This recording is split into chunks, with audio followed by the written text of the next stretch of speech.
জয়ন্তীর দিনে মানে 6 জুনে আপনাদের সকালবেলা ঘুম থেকে তাড়াতাড়ি উঠেই কাককে কোনো কিছু খেতে দিতে হবে, তারপরে কুকুরকে কিছু খেতে দিতে হবে। এটো কোনো কিছু দেবেন না, বিস্কুট রুটি কোনো কিছু দিতেই পারেন। তারপর তাড়াতাড়ি করে স্নান টান সেরে আপনারা নীল বা কালো রঙের বস্ত্র ধারণ করে কাছাকাছি কোনো শনিদেবের মন্দিরে গিয়ে আপনারা পুজো করবেন। শনিদেবের মন্দিরে গিয়ে একটি সর্ষের তেলের প্রদীপ জ্বালাবেন, শনিদেবের পায়ে একটু সর্ষের তেল মাখিয়ে দেবেন। শনিদেবের দিকে কিন্তু কখনো চোখের দিকে তাকাবেন না, তার পায়ের দিকে তাকিয়েই যা কিছু মানে বলার আছে, মনস্কামনা রয়েছে সেটি আপনি জানাতে পারেন। এবং আপনারা অবশ্যই যদি আপনি মেয়ে হন বা মহিলা হয়ে থাকেন তাহলে মাথায় ঘুমটা দেবেন, ছেলে হলে মাথায় অবশ্যই কাপড় দিয়ে পুজোটা করবেন।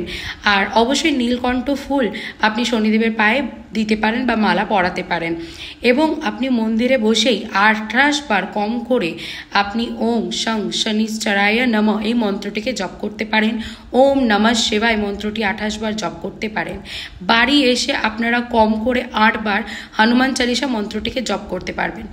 এবং এই শনি জয়ন্তীর দিনেই আপনারা অসহায় মানুষকে কোনো কিছু দান করবেন। হতে পারে সেটা কোনো খাবারের জিনিস হলো, হতে পারে ছাতা হলো, বস্ত্র হলো, কিছু হলো, নিজেদের সামর্থ্য মতো আপনারা অবশ্যই কিছু দান করুন। দেখুন, দান হলো পুণ্য একটি কাজ, একটি খুবই ভালো কাজ। এর থেকে বড় কলিযুগের জন্য আর কিছু হতে পারে না, পুণ্যার্থী।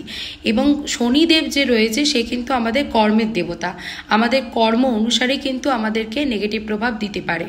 তো আমরা যদি দান করি তো এটা একটি ভালো কর্ম, সেই হিসেবে শনিদেব আমাদেরকে কুপ্রভাব দেবে না, বরঞ্চ খুশি হবে আমাদের উপর, সন্তুষ্ট হবে, আমাদেরকে ভালো প্রভাব দেবে। তো অবশ্যই দানটাকে স্কিপ করবেন না, দান করবেন নিজের সামর্থ্য মতো। এবং চেষ্টা করবেন সেই দিনে ভালো ব্যবহার করতে মানুষদের সাথে।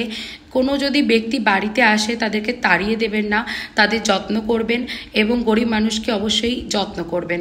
তো এই কটি সিম্পল কিছু রেমেডি বা টোটকা বা নিয়ম যাই বলুন আছে, যেটা করলে শনিদেবের কুপ্রভাবের হাতের থেকে আপনারা রক্ষা পেতে পারেন।